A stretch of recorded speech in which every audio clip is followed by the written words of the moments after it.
नमस्कार दोस्तों, मैंने पिछले दिनों प्रोस्टेट पर एक वीडियो बना करके डाला था जिसको इलाहाबाद यूनिवर्सिटी के रिटायर्ड प्रोफेसर ने देखा और उन्होंने आज मुझे फ़ोन लगाया और बताया कि उनको रात में 3 से 4 बार प्रतिदिन यूरिन के लिए जाना पड़ता है। उन्होंने बताया कि दिन में इतनी यूरिन की हाजत नहीं होती है, लेकिन रात में यूरिन की हाजत बढ़ जाती है। तो उन्होंने जानना चाहा कि क्या यह वास्तव में प्रोस्टेट की परेशानी है। तो मैंने उनको कुछ इन्वेस्टिगेशन एडवाइस किया। उन्होंने मुझे बताया कि उनके कई सारे साथी जिनकी उम्र 70 साल से ऊपर थी, उन्होंने कई डॉक्टर्स को दिखाया और डॉक्टर्स ने प्रोस्टेट का ऑपरेशन कर दिया। उनको बीपीएच बताया गया, बिनाइन प्रोस्टेटिक हाइपरट्रॉफी, और इसी डर से वो प्रोस्टेट के लिए न तो सोनोग्राफी कराने गए, न डॉक्टरों को दिखाने गए। और मुझे ऐसा बताया कि क्या यह प्रोस्टेट के कारण हो सकता है। दोस्तों, आप बिल्कुल डरिए नहीं, घबराइए नहीं। बिनाइन प्रोस्टेटिक हाइपरट्रॉफी या बिनाइन हाइपरट्रॉफी या प्रोस्टेट के लिए होम्योपैथी में बहुत अच्छी दवाई है। आज ही मेरे पास एक पेशेंट आए थे जिनकी उम्र 79 ईयर्स थी और उनका प्रोस्टेट 102 ग्राम था। उनको होम्योपैथिक दवाई दे रहे हैं और उससे राहत भी हो रही है।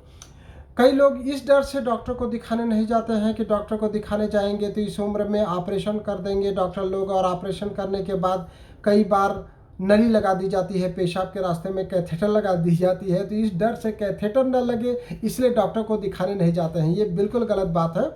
आपको डॉक्टर को दिखाना चाहिए, एक रेगुलर इंटरवल में सोनोग्राफी कराना चाहिए, और पीवीआर जो होता है पोस्ट वाइड यूरिन, उसका मेजरमेंट करना चाहिए कि प्रोस्टेट की साइज कितनी बढ़ रही है और पीवीआर कितना बच रहा है। उससे प्रॉपर ट्रीटमेंट डिसाइड होगा और आपके बीमारी का कितना बढ़ रहा है वो डिसाइड होगा।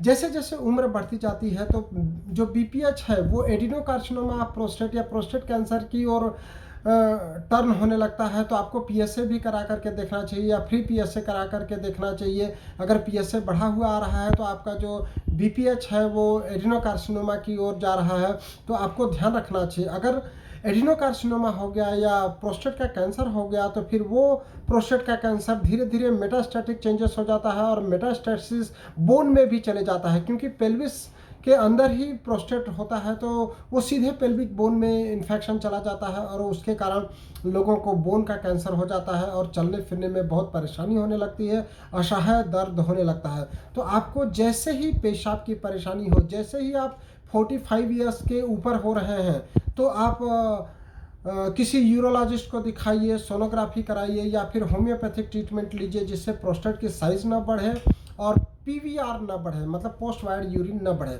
जैसे ही पोस्ट वाइड यूरिन बढ़ते जाएगा तो ब्लैडर जो है वो फैलते जाएगा, उससे ब्लैडर का जो वर्किंग कैपेसिटी है वो कम हो जाएगा और ब्लैडर में यूरिन रहेगा तो उससे यूरिन इन्फेक्शन होगा। वो यूरिन इन्फेक्शन किडनी तक जाएगा और आगे क्रिएटिनिन भी बढ़ने का चांसेस रहेगा। तो आप बिल्कुल ध्यान रखिए। उम्र के साथ साथ तो आपको प्रोस्टेट का बहुत ध्यान रखना ही चाहिए।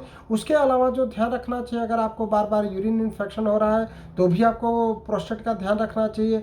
और यदि आपको ब्लड शुगर है तो आपको प्रोस्टेट का विशेष ध्यान रखना चाहिए, क्योंकि ब्लड शुगर वालों को भी बार बार पेशाब के लिए जाना पड़ता है और एनलार्जमेंट ऑफ प्रोस्टेट बीपीएच वालों को भी बार बार पेशाब के लिए जाना पड़ता है। तो बड़ा कंफ्यूजिंग होता है कि ये शुगर के कारण है या बीपीएच के कारण है, और अगर दोनों ही परेशानी है तब तो और ज़्यादा परेशानी हो जाती है और लोग डर के मारे सर्जन्स को, यूरोलॉजिस्ट को दिखाने नहीं जाते हैं, जिससे उनकी परेशानी और बढ़ जाती है। और कई लोग होम्योपैथिक दवाई इसलिए नहीं लेते हैं कि शुगर में अगर होम्योपैथिक दवाई लेंगे तो उनका शुगर बढ़ जाएगी। ये बिल्कुल गलत धारणा है। हम लोग जो 50 मिलिस्मल पोटेंसी की दवाइयाँ देते हैं होम्योपैथी की, वो टोटली डिस्टिल वाटर में दिया जाता है, उसमें कोई भी शुगर का अंश नहीं होता है। तो आपका शुगर बढ़ता नहीं है बल्कि और कंट्रोल होता है और प्रोस्टेट की परेशानी भी खूब कम हो जाती है, कंट्रोल हो जाती है और बार बार पेशाब जाने की हाजत से आप बच सकते हैं। तो मैं दोस्तों आज जो बात कर रहा हूँ, जिस प्रोफेसर की बात कर रहा हूँ, इलाहाबाद यूनिवर्सिटी के प्रोफेसर, उनकी उम्र 76 ईयर्स थी। आप देखिए 76 ईयर्स में उन्होंने एक बार भी प्रोस्टेट के लिए सोनोग्राफी नहीं कराई।